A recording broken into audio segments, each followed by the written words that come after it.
اعوذ باللہ من الشیطان اللعین الرجیم بسم اللہ الرحمن الرحیم رب اشرح لی صدری ویسر لی امری واحلل عقدۃ من لسانی یفقہوا قولی اللہم صلی علی محمد وآل محمد۔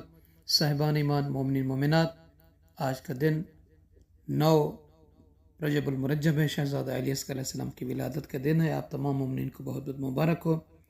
آنے والی شب امام جواد امام محمد تقی علیہ السلام کی ولادت کی شب ہے۔ آپ سب کو وہ بھی ایڈوانس میں بہت بہت مبارک ہو۔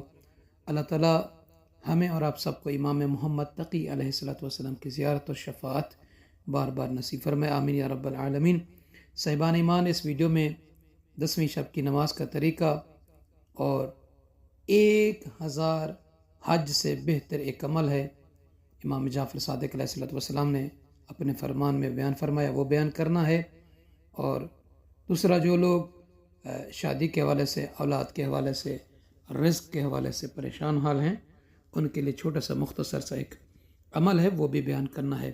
تو آئیے سب سے پہلے امام جعفر صادق علیہ السلام کا وہ فرمان کہ جس میں 1000 حج سے بہتر ایک عمل ہے، اگر وہی کرتا ہے تو اللہ تعالیٰ اسے 1000 حج سے بہتر ثواب عطا فرمائے گا۔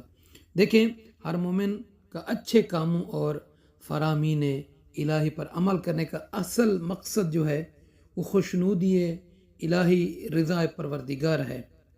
اور ان احکام اور فرامین الہی میں سے عظیم ترین جو فریضہ ہے وہ ہے حج بجا لانا، غلام کو آزاد کرنا اور راہ خدا میں خرچ کرنا۔ فریضہ حج بجا لانا اور غلام آزاد کرنا ہر انسان کی قدرت سے، طاقت سے باہر ہے۔ وہی لوگ کر سکتے ہیں جو صاحب استطاعت ہیں، جنہیں اللہ نے مال و ثروت عطا کیا ہے۔ تو لہٰذا اللہ نے حج اور غلام کو آزاد کرنے کا ثواب ضرورت مندوں اور غریب، فقیر، یتیم، مسکین مومنین کی ضرورتوں کو پورا کرنے میں قرار دیا ہے۔ تو صاحبان ایمان، مومنین مومنات، لہذا گھر بیٹھے انسان ضرورت مند مومن کی حاجت کو پورا کر کے 1 نہیں 2 نہیں بلکہ 1000 مقبولہ حجوں اور 1000 غلاموں کو راہ پروردگار میں آزاد کرنے کا ثواب حاصل کر سکتا ہے۔ وہ کیسے؟ آئیے امام جعفر صادق علیہ السلام کی بارگاہ میں چلتے ہیں۔ امام علیہ السلام ارشاد فرما رہے ہیں کہ قضاء حاجت المومن افضل من 1000 حجت متقبلت بمناسکها وعتق 1000 رقبت لوجہ اللہ وحملان 1000 فرس فی سبیل اللہ بسرجہا ولحمہا۔ امام علیہ السلام فرما رہے ہیں کہ مومن کی حوائج اور ضروریات زندگی کو پورا کرنا، یعنی ضرورت جو زندگی کی ہوتی ہے اس کو پورا کرنا، 1000 مقبول حجوں اور 1000 غلاموں کی آزادی اور 1000 گھوڑے راہ پروردگار میں دینے سے افضل ہے۔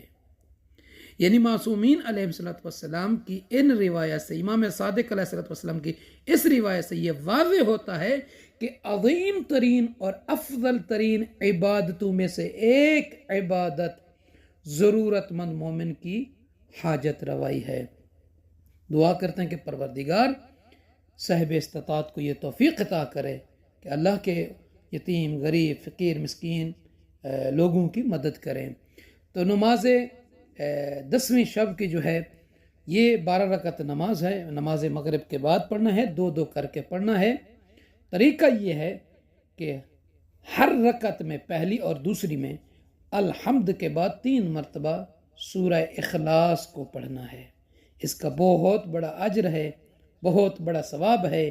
اللہ تعالیٰ سرخ یاقوت سے بنے محل عطا فرمائے گا، جن کی لمبائی یعنی مشرق اور مغرب کے درمیان ہوگی، اور خداوند عالم بہت زیادہ اس کا اجر ان مومنین کو دے گا جو یہ ثواب والی نماز کو اس شب میں یعنی 10ویں کے شب میں پڑھیں گے۔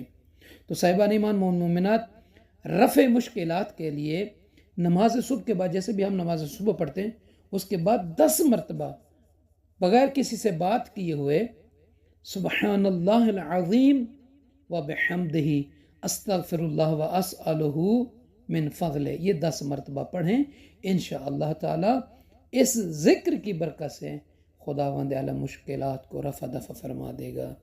اور جن کی اولاد نہیں ہے، اولاد نرینہ چاہتا ہے، تو اس عورت کو چاہیے کہ 7 دن، مرد کو نہیں، عورت کو چاہیے کہ 7 دن مسلسل روزے رکھے۔ یہ روزے رکھنے کا مہینہ ہے، اور ہر روزہ افطار کرنے کے وقت جو ہے 21 مرتبہ، پہلے 5 مرتبہ اور آخر میں بھی 5 مرتبہ درود پڑھنا ہے، اور ان کے درمیان میں 21 مرتبہ پانی پر یا مصورو کو پڑھ کر دم کریں، اور اسی پانی سے آپ جو ہے یہ جو 7 دن روزہ افطار کریں گے، اسی پانی سے افطار کریں، تو انشاءاللہ عز و جل خداوند عالم فرزند صالح عطا فرمائے گا اور تمام خوشیاں نصیب کرے گا۔ دوسرا، رزق میں اگر کسی کی کمی ہے، خوشحالی چاہتا ہے اور وسائل بھی نہیں ہیں، تو اس کو چاہیے کہ نماز فجر کے بعد 11 مرتبہ اللہ یبسط الرزق لمن یشاء من عبادہ ویقدر لہ ان اللہ بکل شیء علیم، اس آیت مبارکہ کو 11 مرتبہ پڑھے تو اللہ تعالیٰ رزق میں جو کمی ہے وہ دور فرما دے گا اور خوشحالی عطا کرے گا۔ تو صاحبان ایمان مومن مومنات سے دعا ہے کہ ہمیں اپنی دعاؤں میں خصوصی طور پر یاد فرمائیں گے۔ اور آخری جو ہے شادی کے حوالے سے، اگر کسی بھائی یا بہن یا بیٹی کی شادی میں مسلسل رکاوٹ آ رہی ہے، تو یہ مجرب ترین وظائف میں سے ایک وظیفہ ہے کہ آپ بسم اللہ الرحمن الرحیم الف لام میم اللہ لا الہ الا هو الحی القیوم نزل علیک الکتاب بالحق مصدقا لما بین یدیہ وانزل التوراۃ والانجیل، یہ سورہ آل عمران کی آیت نمبر 1 2 3 ہے۔ اس کو جو لڑکی جو شادی کرنا چاہتی ہے وہ خود پڑھے، اگر وہ خود نہیں پڑھ سکتی تو یہ کسی اپنے قریبی یعنی بہن بھائی والدہ میں سے کسی سے کہے، وہ اس کی نیابت میں پڑھیں، تو انشاءاللہ تعالی خداوند عالم بہترین رشتہ اسے عطا فرمائے گا۔ دعا ہے کہ پروردگار آپ سب کو اپنی حفظ و امان میں رکھے، خدا خوشیاں دے۔